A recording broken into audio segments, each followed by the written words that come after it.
أحسن الله إليكم. أحد الإخوة مقبل على الزواج في الأيام القادمة فيريد نصيحة منكم في بداية حياته الجديدة. أسأل الله عز وجل أن يبارك له وأن ييسر له وأن ييسر لكل من لم يتزوج أن يتزوج عاجلا غير آجل. يا معشر الشباب، من استطاع منكم الباءة فليتزوج، فإنه أغض للبصر وأحصن للفرج، ومن لم يستطع فعليه بالصوم فإنه له وجاء. فأحث الشباب على الحرص على الزواج ما استطاعوا، وأسأل الله عز وجل أن ييسر لهم.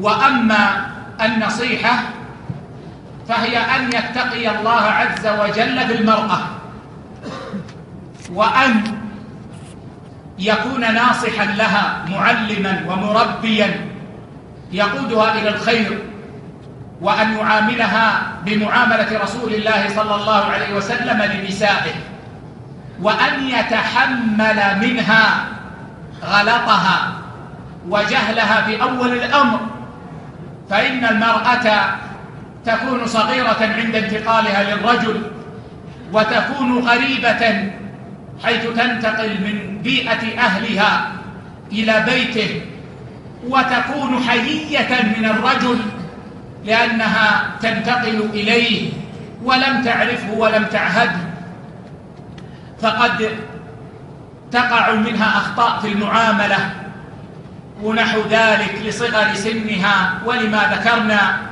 فينبغي أن يتحملها وأن يقربها إليه وأن يجعلها تحب بيتها وتأنس ببيتها وزوجها، وأن لا يعجل بالغضب، فإن كثيرا من شبابنا اليوم أصبحوا لا يعرفون هذا ويغضبون عند الليلة الأولى، وربما ترك أحدهم البيت في أول ليلة لأنها أخطأت في كذا أو قالت له كلمة أو نحو ذلك.